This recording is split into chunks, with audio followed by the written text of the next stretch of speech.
Hello, everyone. It's Wednesday's afternoon here in Spain, which means it's a time for a new episode of Fullfunnel Live. As promised, today we are going to break down the 4 account-based marketing programs that we executed with our clients. All these clients were already on our podcast, so you had a chance to listen to our conversations. Our goal with Vlad was to summarize everything and share with you what made this program successful, right? And also sharing some nitty-gritty details that quite often being ignored when teams plan to execute the account-based marketing program. So obviously we mentioned the kind of the total pipeline generated out of these programs above 7 million. It's accumulated, obviously, pipeline for all of the 4 companies. And it's the pipeline that was generated only during the pilot phase, right? So that's important to keep in mind. Just not set up false expectations that you can, I don't know, that you can immediately replicate this and expect the same outcomes. So what we want to talk about today is sharing with you the 4 core pillars to make the program successful based on our analysis. Then we want to explain how to run actually nurturing programs when you have a real long sales cycle. I mean, sales cycles from 18 months to 2 years. And guess what? If like you have this long sales cycle, you can imagine how long is the buyer journey, right? And then we want to discuss as well the ideal team structure versus the realistic resources that you can get for the pilot program. And it's not about AI agents, obviously. So this about the real team members you need to involve into the program. And as well, basically tackle a few playbooks, give you an overview how to adapt, let's say, central framework to different circumstances when your ICP changes or when you target conservative markets, people that are not active on social media, for example, and you can't use LinkedIn, for example. So all of this we are going to cover today. Let us know where you guys all joining us from. I saw Danilo from Alicante, our neighbor. Hello from Valencia region. We are broadcasting again from Valencia and Villarreal. Let us know, guys, where you're all tuning in. Let us know in the chat. And while you are typing, let me make a very quick announcement. We finally announced our 6th virtual annual Fullfunnel Marketing Summit. The link is in the chat. And this year, it would be, again, fantastic event. 3 days, live case studies. Almost all keynotes are the live case studies. You can learn a lot from this. And aside from the keynotes, we decided to shift a little bit the approach. We saw that lots of you loved the live case studies when we invited our clients on this live podcast. We saw huge engagement, fantastic feedback afterwards. So we decided to replicate the success and basically arrange 2 round tables with our clients. One would be with sales teams and one would be with marketing teams. And I believe it would be very beneficial for everybody to learn from senior marketing leaders how they run account-based marketing programs, how they get buy-in from the executives, etc. And at the same time, you can learn from the sales teams. I think this is one of the most beneficial things for everybody here, right? Because quite often we hear this concern, hey, but my sales team doesn't want to participate or engage, or they don't buy in the program. So this is all that we are going to cover during this Fullfunnel Summit. The link is in the chat, and for everybody who will be listening to the recording, the link will be in the description. That being said, let's come back to our 4 programs. And I think what would be important is to, first of all, introduce the programs that we want to review. So, again, you, Vlad. Yeah, thank you. So the 4 programs are actually very different markets. The first one was from 𝗙ście𝘂𝗿, which is targeting engineers at banks and healthcare companies and other companies where compliance is very important, safety, security, etc. And there, the biggest challenge was, how do we build credibility with these technical buyers? And as you will also learn, we had other challenges that we had to solve there. But finally, with a bit of pushing and pulling, we did get some good results with 22 enterprise deals created and 2 of them closed. The way that Joao, who was our ABM marketer, described these were ultra enterprise deals for them. The second one is 𝗏𝗏𝗏, which is a very atypical client because it was a full stack, I would say, service, a full service real estate agency focusing on developers and real estate developers and investors in a very, very small region around Boston, United States. And next to this very specific challenge, having such initial audience, also having very long sales cycles, 2 to 3 years. There, actually, the result is the most impressive one, 3.5 million revenue from ABM source deals in the last quarter of the previous year. This was the record quarter. So interesting to hear about what they did and how they had to adapt their program. And 2 other programs were targeting more or less, let's say, HR or related to HR. One certain with background screening of employees. There we had to help them create awareness, especially because they wanted to move into a specific market coming from Canada into the US. And then there we ended up with 84 engaged accounts and 3 enterprise deals. And finally, car data, where we had to work a lot on helping them overcome misalignment between marketing and sales, and actually create a program where they're working together, where we have created some pipeline, we signed some NDA, we can't really discuss a lot of details there, but what we can definitely say is that it was successful enough for them to implement 2 other cycles of ABM.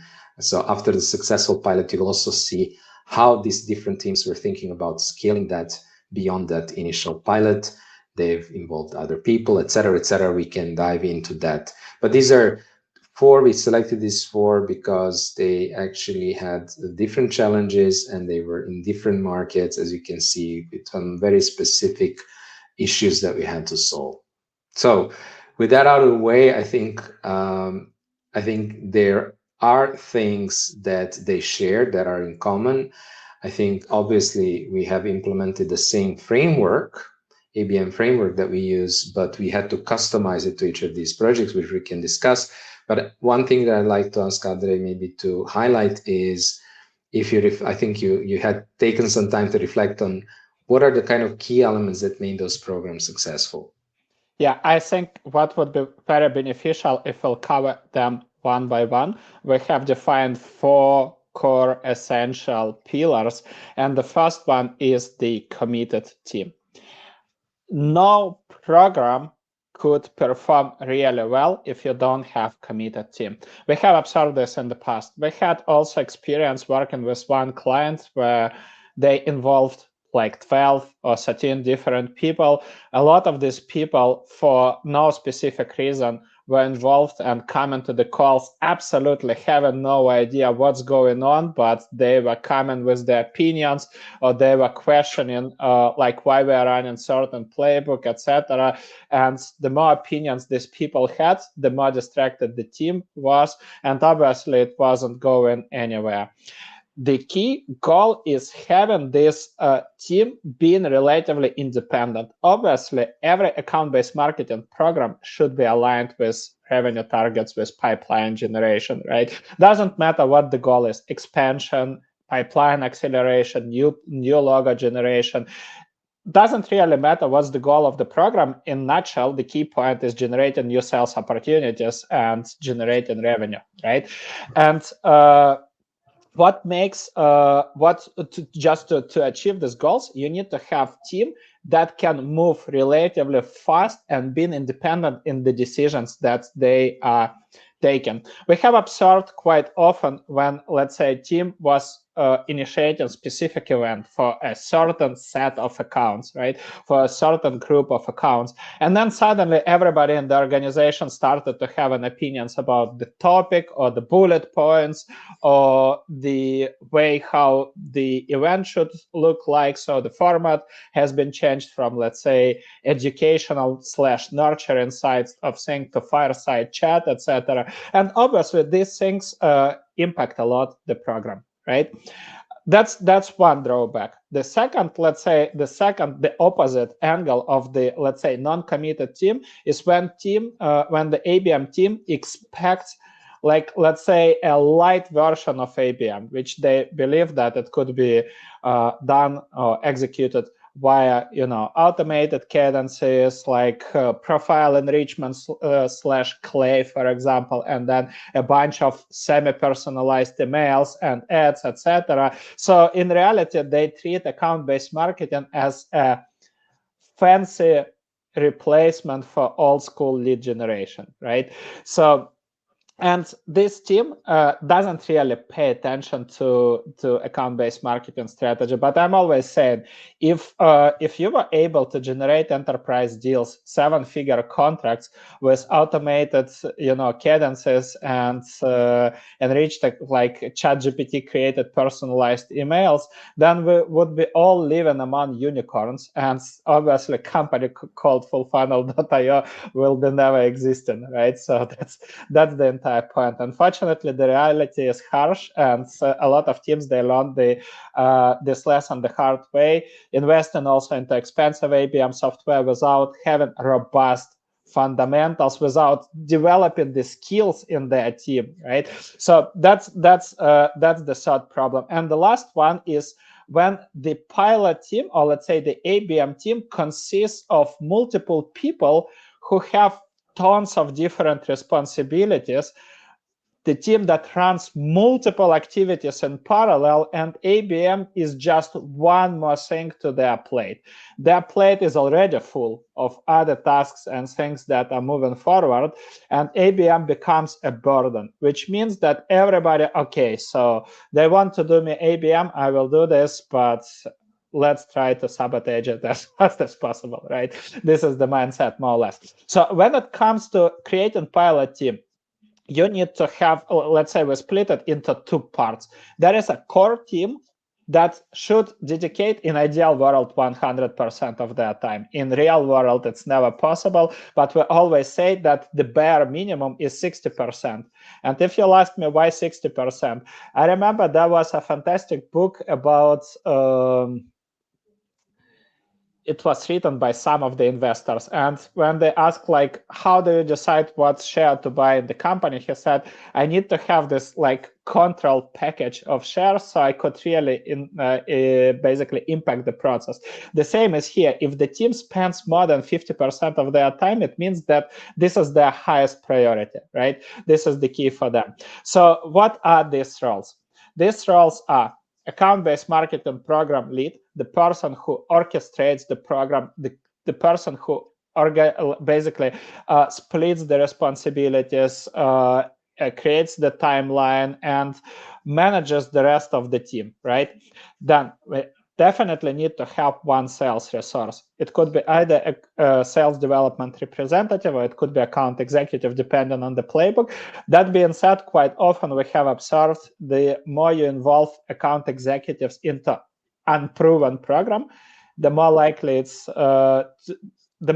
it would be ignored by them. They are not going to spend their time to do the necessary engagement. So the best friend for account-based marketing team would be SDR, who is questioning the obsolete playbook, who understands that doing more cold calls, sending more cold emails won't help, right? And the person who is willing to collaborate with marketing. And then content marketer. In essence, what we have seen in the past, the majority of, aside from, let's say, revenue perspective, another goal for the majority of account-based marketing programs that we have executed with clients is challenging the status quo of their existing accounts. What does that mean? That means that there are companies that have executed certain operations for years. Maybe they are not the most convenient processes. Maybe this is not the most efficient jobs to be done. But nobody questions this. This is the mindset is this is how we executed these programs for years, right? So why even consider it yet another product? So you need to do a lot of change management. You need to educate a lot these target accounts and explaining the inefficiencies in their processes. And you can do it only with super personalized content. We already recorded an episode about account-based marketing strategy, so content strategy, sorry. So if you didn't watch it, I highly recommend to rewatch. So we won't spend a lot of time, but that means that dedicated content marketer is essential for this program. And then you have the, let's say, the operational support. That would be two roles that you need to involve. You need to involve subject matter expert in case if in your, let's say, core team, you don't have domain knowledge. So for example, you mentioned TestRail, they are selling to quality assurance engineers, right? And our ABM team, they are not from IT. They have no idea about the challenges or jobs to be done or the processes of, let's say, of our target buyer persona. So the only one meaningful way to engage these people is involving subject matter expert. And in our case, it was a senior solution architect, right? And then RevOps, so a person who tracks all the signals, who sets up the reports, for example, the events in case if you are running them, the landing pages, all of that stuff, and the person that collects all of the engagement and intent signals and presents them to the ABM team. So sometimes these roles could be mixed, obviously, right? Your ABM lead could be your subject matter expert, and at the same time, ABM lead could be RevOps manager. So it's not black and white, right? Sometimes the roles would be merged, and actually we have experienced this. So maybe Vlad, you can share the story where these 5 roles were actually merged into 2 people. Yeah, I mean, the problem in some cases is like you described, if you don't have sales development representative, you have to work with an account executive. They have very high revenue pressure, they have very high targets, and when people are under pressure, they kind of tend to revert to activities that are proven, like you said, like people tend to go back to what they know. And so in some cases, when you don't have people like BDR or SDR kind of a role, and you have to work with an account executive, this may or may not work depending on the kind of program and that person and how you structure the collaboration. Actually, one of these programs, we have somehow pulled it off, although the time was very limited from that person, but somehow we have managed to pull it off. But in one of these programs, we weren't able to get the engagement from that person. So we had a choice, stop the program or pivot and add, unfortunately, some of the responsibility to the ABM marketer. So the ABM marketer, the person who was kind of the main person running the program, said, you know what, let me just roll up my sleeves and do some of these activities. We had to, of course, adjust it. They were not a sales person. They didn't have that background. They also didn't get the commissions, which I found a pity because they did a great job at the end. But they basically did some of that engagement. Like I said, we had to adopt it. I think in that case, also the collaboration with the subject matter expert was so important, because if you didn't have that, I think without the subject matter expert and without sales, that would be too difficult. So what we did in this case is, truth be told, also there was no dedicated content resource. So we had to figure out, okay, how are we going to create content? How are we going to engage? Having basically one person having to do most of the work and then having the help of the subject matter expert. So in terms of the content, we engage the subject matter expert through online events, virtual events, running two webinars, I believe we ran. We were also interviewing and sharing content from these interviews. So a lot of the content was quote unquote produced by the subject matter experts by just leveraging, let's say, their expertise in a webinar. I think all the work around that was done by the ABM marketer. So basically they rolled up their sleeves and engaged with the target audience. Now, actually, there was a kind of an advantage, I think, as well, because they didn't have the usual salesman mindset, which sometimes tends to be short-term, looking at transactional, short-term, looking at generating the results, immediate results pipeline, right, and booking meetings. They had a more longer-term view. Okay, I'm not in sales. My goal is to first create awareness and engagement with those accounts before I can even start a conversation. But what it turned out to be is that they were not only able to create that awareness and engagement by leveraging that subject matter expert, but actually start a lot of conversations ending up in, more than 20, 30, I believe, calls with ICPs, and some of that converted to pipeline and actually won deals.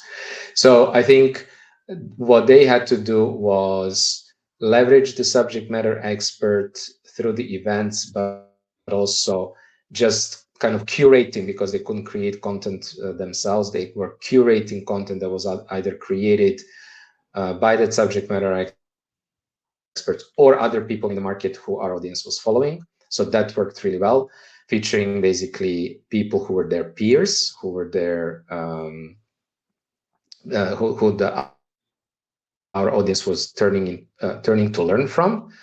And then also because which sometimes is actually a challenge to make sales and marketing work together, and we always want to see almost any marketing touch point can be leveraged by sales.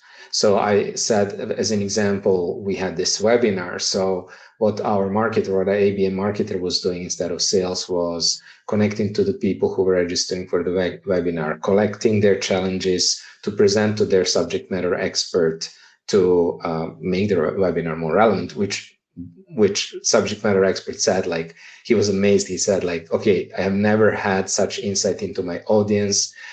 He really appreciated that, and he could really focus on adding a real value because he knew what the challenges were and he could address exactly what the audience was expecting to learn from him. And at the same time, of course, I mean, you're collecting the challenges for the webinar, but it's actually a conversation that you're starting, right? So this helped the marketer, again, have multiple touch points, do it before the webinar, during the webinar, after the webinar. In this case, also there was some content that he was sharing actually from his own LinkedIn profile. On LinkedIn, there was some promotion of that content with paid, but a lot of that, because he was not connected even to the target audience, but a lot was even just through organic reach. And that also helped start additional conversations. But I think the most effective way was using the marketing touch points to connect. And also, I would say one more thing, what worked really well in collaboration with the subject matter expert, who agreed to offer strategy calls or expert sessions as a follow-up of the webinar. And why was that important?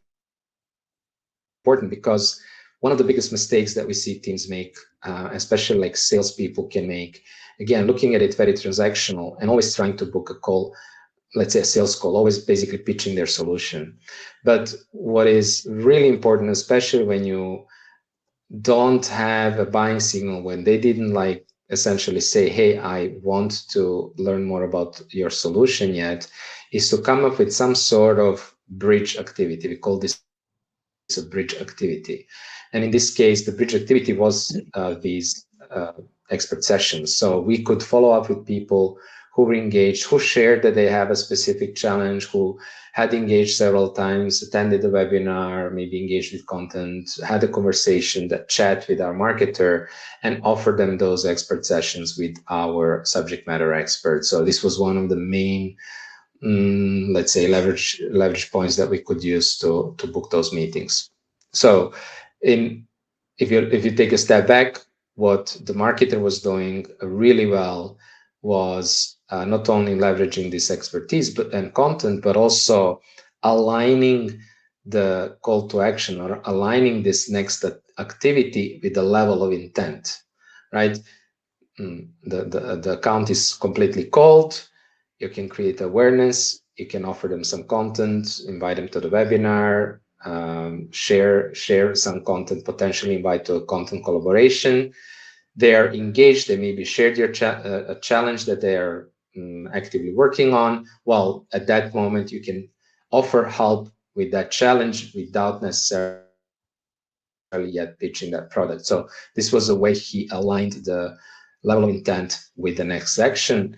And to basically wrap it up, unfortunately, if you can't get this collaboration from sales and you still want to run that program, there is only one solution, and that is to roll up your sleeves and take on some of those activities on yourself. That was a perfect summary. So the first pillar we just covered, committed pilot ABM team, we shared the roles. The second pillar is account list building. In a nutshell, what makes successful ABM program successful is when you focus on accounts with high probability to become sales opportunity. We always share this litmus test with ABM teams. If you were going to bet your compensation on specific accounts, what characteristics these accounts should match? And whenever we share this question, the approach and the answers suddenly start changing. Nobody starts saying, hey, we are targeting banks in North America, or we are targeting these like Fortune 500 companies. We want to generate them, as our clients, because these are great logos to have on our website. Whenever teams are challenged to answer this question, suddenly they start naming specific characteristics. Everybody mentions that it's important to have some level of awareness inside the buy-in committee. Obviously, everybody mentions that it's good enough to have some relationship with the buy-in committee members, that it's not the cold account that is magically was converted from cold email or cold call, right? And all of them mention different product need evidence signals. I would love to emphasize on it. We never call any signal as buy-in intent. I think this is the fallacy that has been basically promoted by a few technology vendors. The only one buy-in intent that exists is when your prospect tells you, I'm ready to buy your product, send me an invoice, please. This is the only buy-in intent. All the rest is just engagement, curiosity, even discovery call. It's not the buy-in intent. It could be part of the research process. You'll never know, right? So just to make it clear, all the signals that we capture and the information that we want to identify about target accounts, these are the product need evidence signals.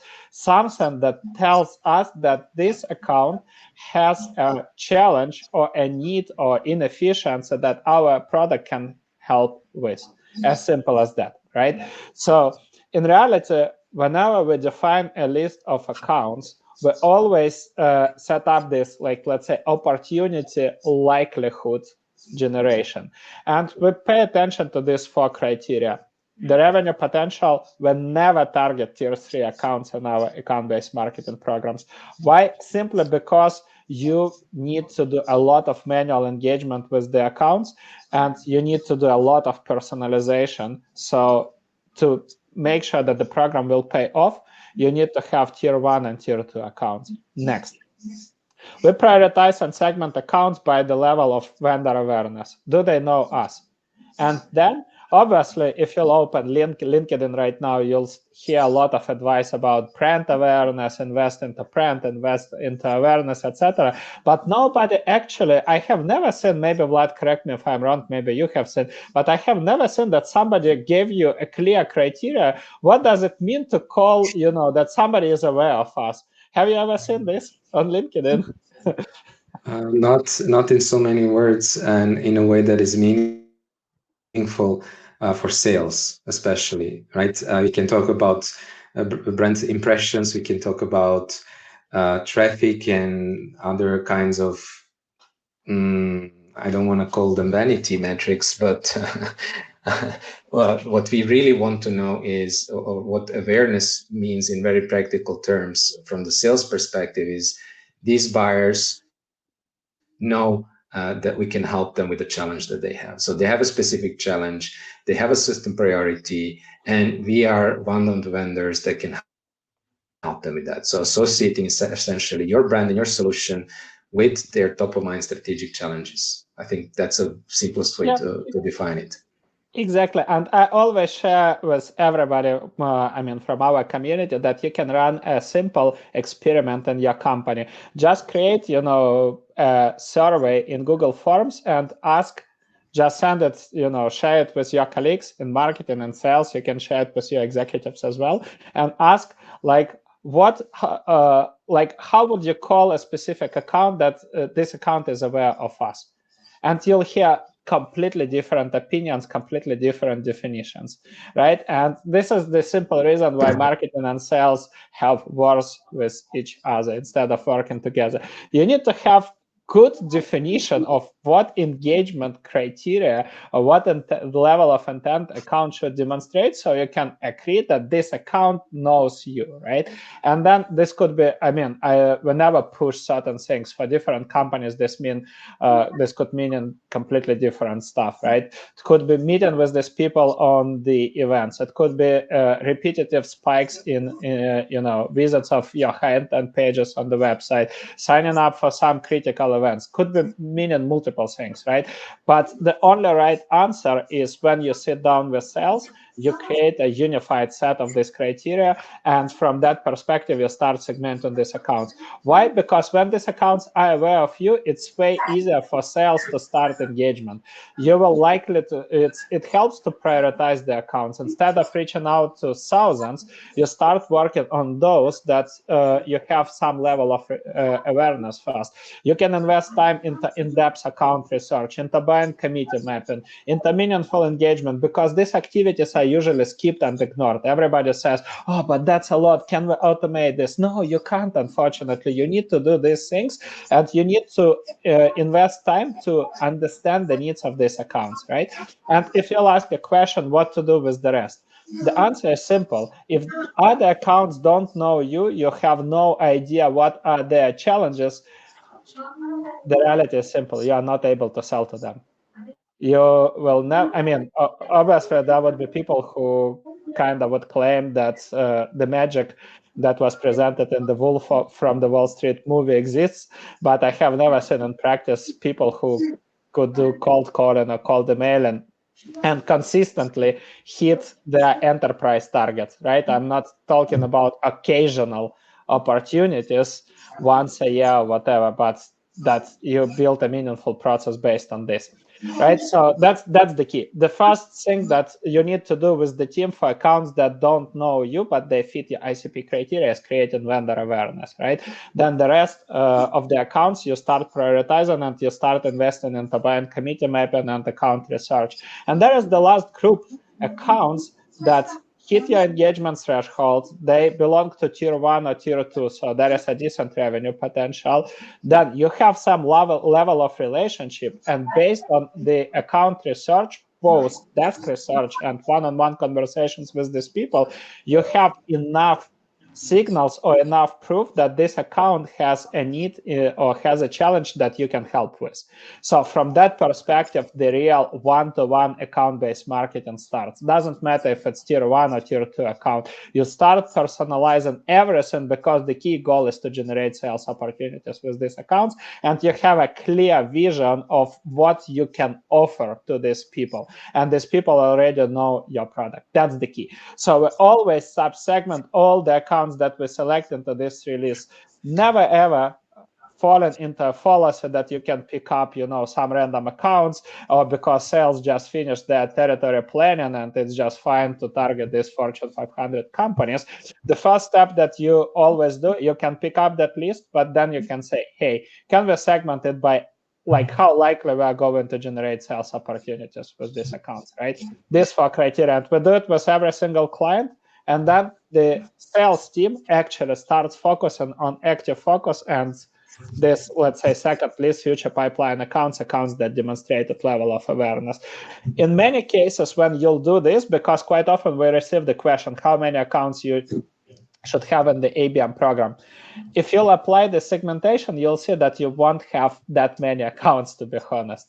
That's the reality for the majority of companies. And this is where you start investing your, let's say, resources that are supposed to generate pipeline, the sales opportunities, while with cluster ICP, the rest of the accounts that have no idea who you are and what you do, you start creating awareness. This is ABM in nutshell. And the associated problem here is, I believe that we can touch the third point, right, is what playbooks we can deploy.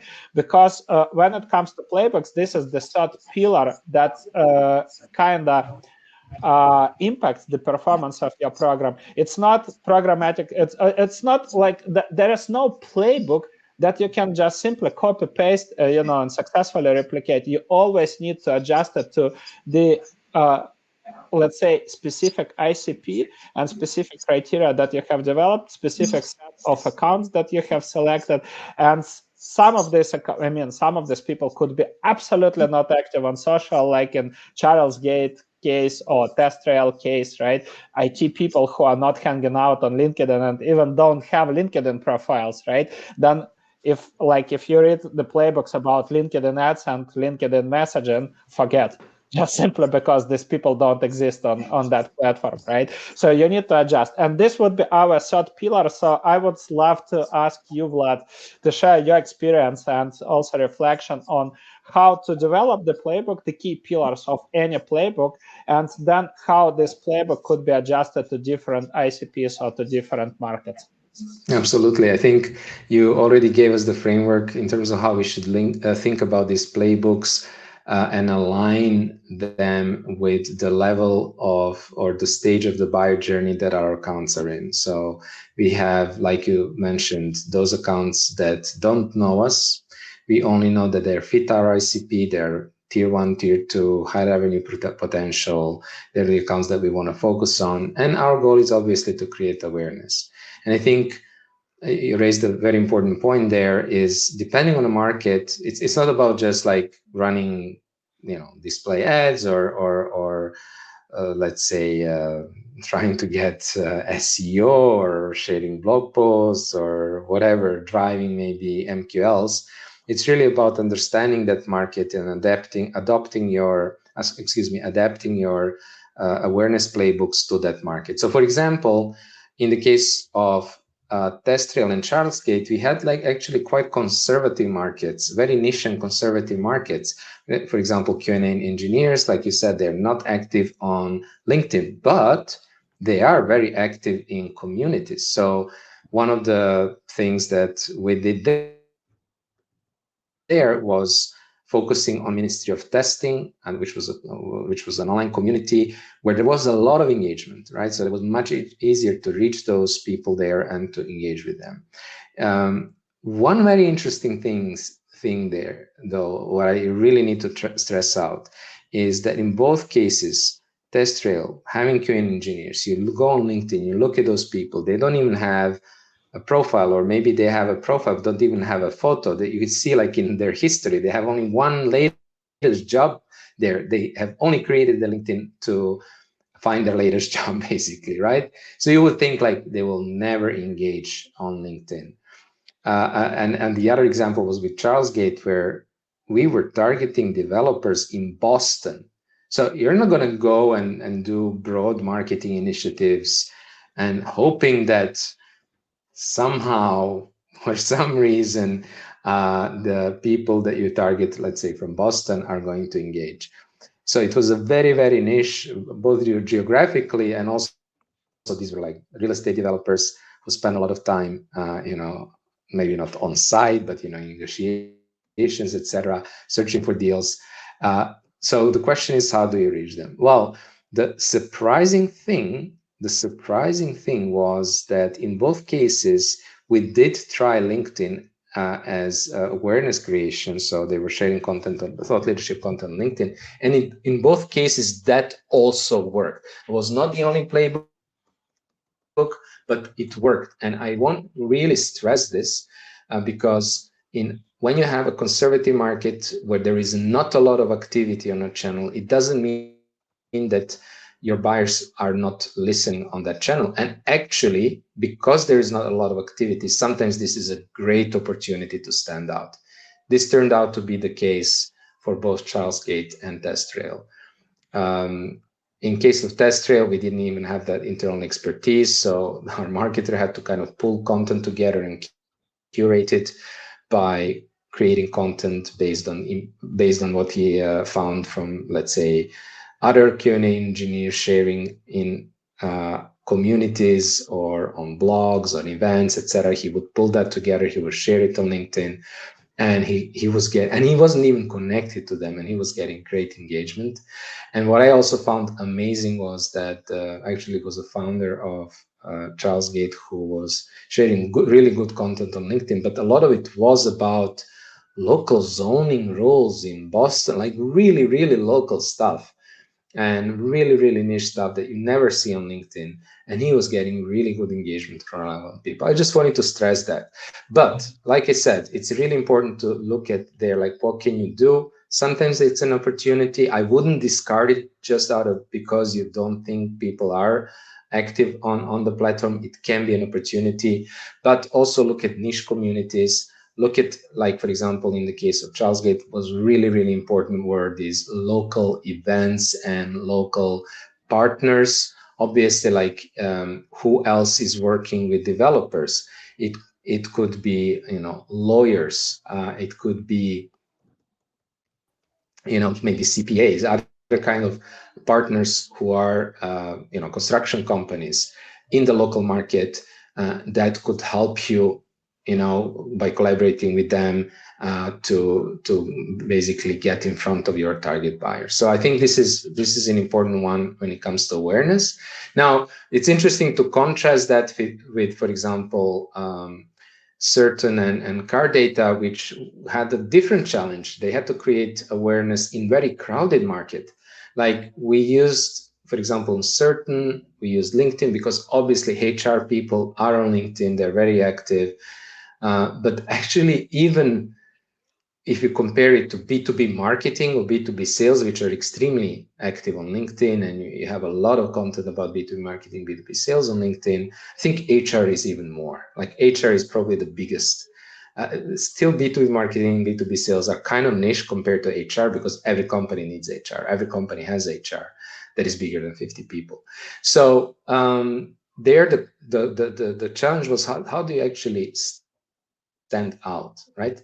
And the way that we stood out was that they had to, first of all, make sure that their content was really, really relevant to their target audience. So they were focusing on specific tech companies, mid-sized tech companies in the United States who were hiring, who had to hire roles with some compliance issues. So they knew exactly who their target ICP was, and they knew what their biggest challenges were. And what's really important as well when you're talking about awareness creation, Certain couldn't just start talking about background checks and screening, because it's actually just one of the jobs that their target audience needs to do. And it's actually probably the last step in hiring. You've sourced your candidates, you created you define what is the role, you've created the job post, you promoted it, you're having the candidates, you're interviewing the candidates, and once you're selected, only at the last step, you're doing this thing that you have to do, which is background screening. So it's not really top of their mind. However, it is a part of a bigger picture. You have to make sure that you're filling in your hiring pipeline and converting those into an actual job offers, that you're actually winning these, hiring these people, excuse me. And one of the important things was providing good candidate experience, etc. So there is always a bigger picture in which your product is a part of. And if you want to create awareness, that's also important to talk about, because your buyers are not actively looking, and that's the point, like you're creating awareness with the buyers that are not yet looking for a solution like yours, then you need to be talking about these top of mind challenges, which are usually broader than your product. Your product fits within those. We have used, I think this would be the things that I wanted to highlight about awareness creation. I think the other thing is to look at the other stages of the buyer journey. So what do you do with buyers who are aware of you, with the target accounts who are aware of you, but you don't yet necessarily have an in-depth relationship enough to have that insider information to know, like Andre calls it, the product need evidence, to know that they have a challenge that you can solve for them, that this is a high priority, that they have a product, that they have a need basically that you can solve for them. Well, it's clear. If you don't know that they need your product, you need to figure it out. If you don't have the relationship, you need to build this relationship. So that is you need to align your playbooks with that goal. And so this is where sales and marketing had to work together to introduce these multiple touch points and progressively build the profile, or progressively collect the insights from those target accounts. I mentioned already some of the tactics that we used. In other cases, we had these expert webinars. Sales could connect with people before the webinar and collect challenges that they had. For example, in the case of Certain, we were doing a lot of content collaboration where we featured the quotes of the buyers, where a salesperson that was participating in the pilot was reaching out to target buyers and getting their quote for the next post, for example, on a specific topic. Let's say we wanted to write about candidate experience. We were asking our connections on LinkedIn, its target buyers, to get a quote. This was another way that they could collect information about it. We used sign up for on a webinar. Maybe when you were signing up for this event today, we asked you to share what are the questions that you would like us to answer during this podcast. When we run a webinar, we might ask a question like, about the maturity of your ABM or your experience with ABM. Are you just starting? Are you implementing it but want to improve? Or are you like completely satisfied with your ABM program? That this kind of information, of course, helps us understand who is more likely to have a need for, let's say, ABM consulting. Similarly, our clients use something similar. So again, sales and marketing, they work together. They understand what is that information. Like Andre said, like if you had to bet your compensation on the accounts, what is the information they would like to have, and then translate that into these touch points. Okay, how can I, in a way that's not, creepy or salesy, get that information, get that insider information. And obviously, a lot of that is also just doing some legwork, doing research. For example, Charles Gate, what was really, really important was to understand, do these developers actually have an active project? And we knew that if they had a project like a construction project, like building a new investment, like a building, let's say, multifamily building, we needed to know this before they actually had the construction crew there, that you could know that this project was there. So what they did, for example, was they were looking at industry information, I think, what was it, like planning development filings, something like that, I think, to identify developers that were acquiring land. Because that was an indication, okay, they're acquiring land.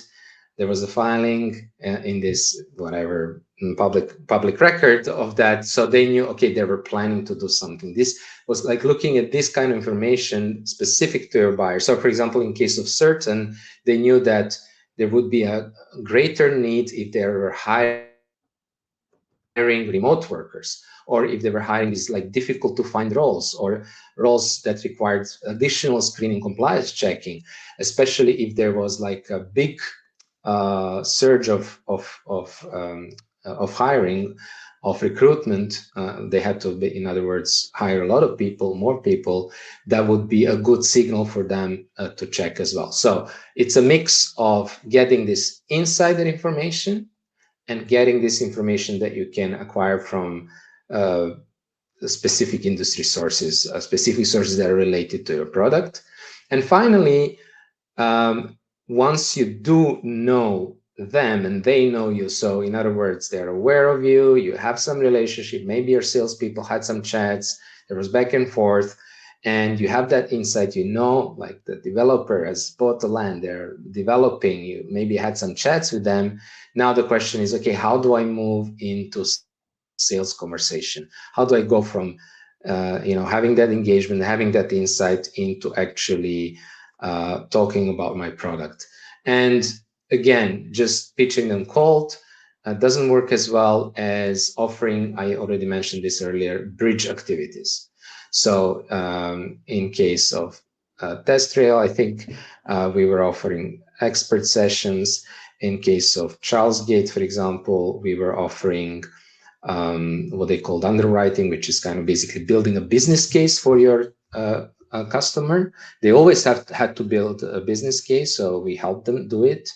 And of course, if we help them build a business case, we can show them the business case with or without the kind of service that we can provide for them. With certain, I think we had this webinar about social media screening, and we could offer them, if I'm remembering that well, and maybe correct me, Andre, if I'm wrong, I think like a free screening, free social screening, which was just like, of course, one small part of the product as well, which also helped as a bridge activity to generate those calls, which some of them ended up as a sales qualified opportunity. Again, the point here is not to presume buying intent. Buying intent, as Andre says, is they're ready to sign the check. They are reaching out to you. They're smart people. They know how to do that. But offering something that actually makes sense for the stage that you're in, right? And we gave like these 3 examples. So these are different examples of the different playbooks, and also hopefully also you understand how you can be thinking about adapting those to your specific situation.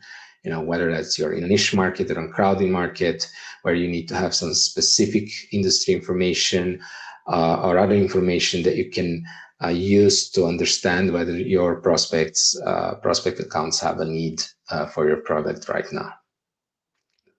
And I saw a fantastic question from Danila. I think it's very relevant to cover it right now before we'll touch the last pillar. So Danila asked, after we have built awareness among our accounts and have talked to like 10 of them during podcast or market research interviews, what are the strategies to move them to sales call? We love the idea of just building a natural human relationship, but still all of us need sales. And this is the entire point of what Vlad was sharing. So not all of the accounts have the buying intent. And it depends on which accounts you have selected, right? So if you have selected cold accounts, let's say this cluster ICP list, that was just the first step to build relationship with them, to connect with them. There is no buy, just because they fit your ICP, it doesn't mean that you can generate sales opportunity with them if they are not in the market, right? So that's the reality. You need to, when you invest into this, right, before even, and you need to be very clear. If you want, the playbooks that you have mentioned, like podcast or market research interviews, these are non-sales touch points. These touch points help you to establish the relationship with these people and get more insights on what's happening in these accounts, right? Basically helping you to validate the needs of these accounts. But it doesn't mean that if they joined the interview and provided you insights, that they have the buying intent, right? That's the key. So from that perspective, you need also to understand after you have this interview, how likely this account can move forward, right? So quite often when we do this with Vlad, obviously we kind of switched years ago for our podcast. We don't do this anymore, but in earlier days, we were inviting, let's say, our target buyer persona to the podcast. Now it's more the community event and the bigger, let's say, awareness and demand gen activity for us. But when we had conversations with these accounts, I think Vlad made a great case study that we presented on the recent workshop in London. When we had the first interview, and the opportunity happened 8 or 9 years. Oh, sorry, years, months later. Yeah, obviously not years, sorry. And the point was, just because we had this chat, obviously we spoke, and we had the beauty of this, right? We had let's say, behind the scenes conversations about like what are the challenges they are observing, the root reasons behind these challenges, where they are heading, etc. And we were very clearly understanding that there is no immediate sales opportunity. It's just because these people, I mean, they are not shifting priorities like this, right? They have something already scheduled, something already planned. And what we can do at this point, we can only influence an opportunity to get into the consideration set, right? We can only influence an opportunity to consider our solution, our idea. It doesn't matter, in our case, it's service. For other companies, it could be a product, right? So that's the key point. So for each of the accounts, we send, for example, the activities that you have mentioned, right? We send fully personalized even not offers, but ideas how ABM could be launched in these companies. Like personalized, we even took some examples, like writing a few like posts for them, giving them an idea how to engage with the accounts, right? Just having some real life examples. And that helped them. They had clear understanding that these people know our challenges, understand our problems, and it's worth like evaluating this solution. And when the time was right, when they were finishing their existing priorities and they had an opportunity to focus on this, they were reaching out to us. So that's the first thing. The second one, you can have a lot of engagement, but quite often the teams are not moving forward, right? And there is a specific reason. If the team is not moving forward, there are it's very likely that the one of the two things is true. The first one is that they simply don't connect the dots between their challenge and your solution. It's Vlad shared the bridge activities. This is one of the most important things. You can provide the best possible content. You can write a lot. For example, in our case, we can talk a lot about account-based marketing. But until they, you know, let's say our target buyer persona, they could say, yeah, that makes a lot of sense, but I don't see how that could be helpful in my situation, because my situation is unique. Like every single company that reached out to us always tells this. My situation is unique. And in some sense, that's true. But in reality, we know that there are a lot of similarities and patterns, and the situations are not that unique as the buyer persona believes. But how can we influence this? Only with these bridge activities, where, for example, in our case, we suggest free ABM strategy sessions, or if they ran account-based marketing and the program didn't perform well, so we do the audit and we highlight specific things that went wrong, the specific things that they didn't do, and give them an overview how to improve it. And obviously, they clearly see the expertise and they understand that we can help with this. If this is the product company, I think the biggest issue is thinking about the product features purely. Oh, we have this feature. Oh, we have this feature. But people don't buy software because they love click buttons, or because they love to see a huge, you know, PDF with a set of features. No, they buy software to improve their processes. So if they can't connect the dots, if they don't see how the, like, and let's say if they have broken process, no software will help with this. First of all, you need to explain how to fix the process, right? And what is broken in the process. Because if people executed this process for years and don't see the problem, you can't sell to them, right? So that's the first thing. There is no logical bridge between your solution and their challenges. They simply can't connect the dots. Or the second reason is that there are other priorities in play. So simply your product or your solution is not getting to the priority list. If it's getting to the top priority and executives are, I mean, all the key stakeholders are aligned that this is the key priority for us to solve, then they would just prioritize your solution. Otherwise, it's simply you need to wait, right? And you need to facilitate relationship with champions. If people don't, I mean, if the company says, yeah, that makes sense, but we believe this and this is like this and that has higher priority for us, that's why simply they don't engage with you, right? That's the point. And we need just to accept this reality. So only thing you can do is just maintaining this relationship, helping them, explaining the things that could be done. And I highly recommend to read or listen to the webinars hosted by 𝗵𝗵𝗪𝗏, who is the co-founder of 𝗬, and he talks a lot about how to engage with champions when you enter the sales cycle. In our case, we are the company that helps to get into the sales cycle, right? And he is the guy who helps to facilitate the relationship with champions, basically facilitate the sales cycle. So I highly recommend to listen to this part. And it's not the podcast. His name is 𝗵𝗵𝗪𝗏, and his company is Fluent.io. So you can find him on LinkedIn. Yeah, you can type his company's name. So that would be helpful. But you just need to realize that when you do this, I mean, the fact that they engage with you, it doesn't mean that they're ready for sales, right?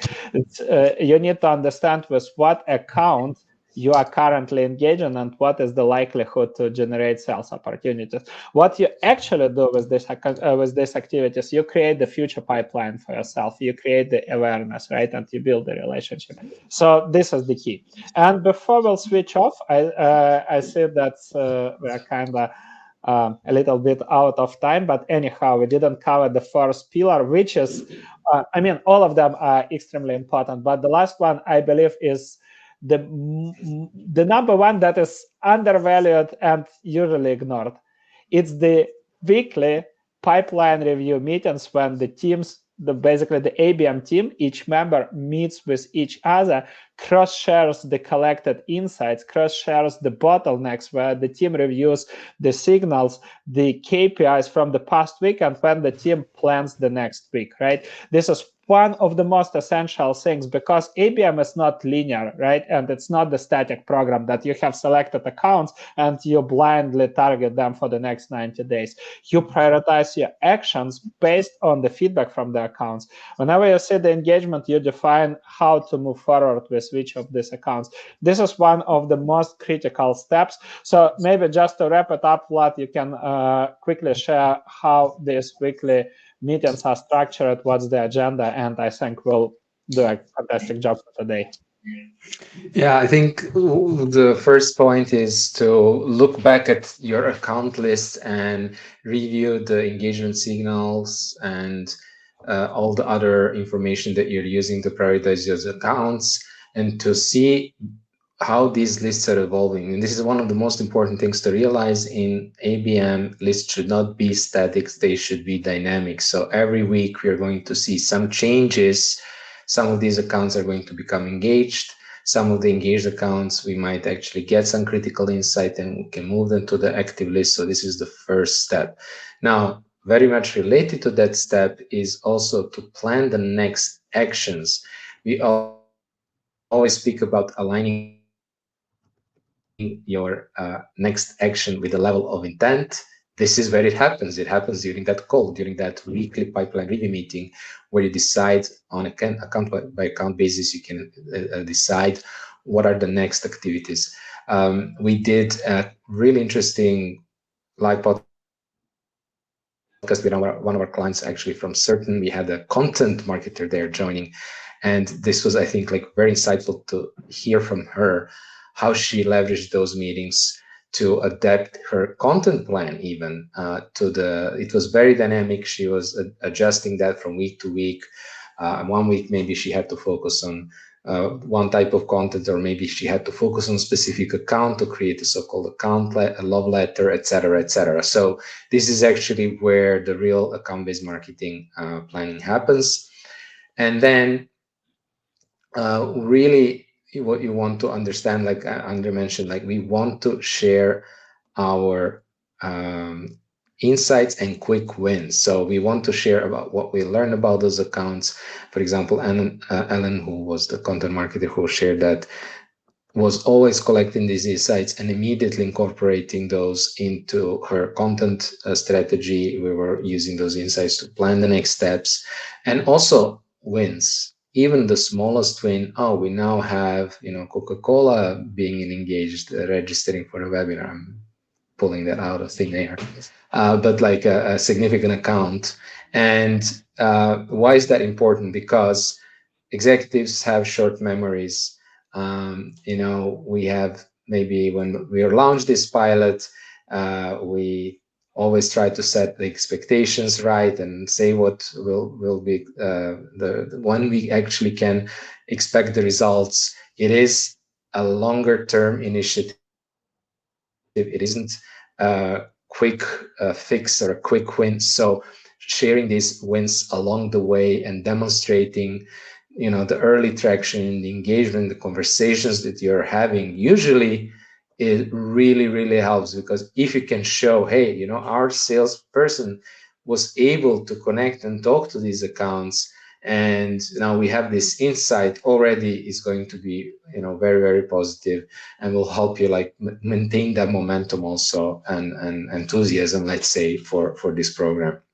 Because if you don't do that, what will happen is like they might just like suddenly wake up and say, hey, that program that you started, what are the results? How much revenue did it generate? And basically risk to, you can risk that they will pull the plug, which is of course not what you want.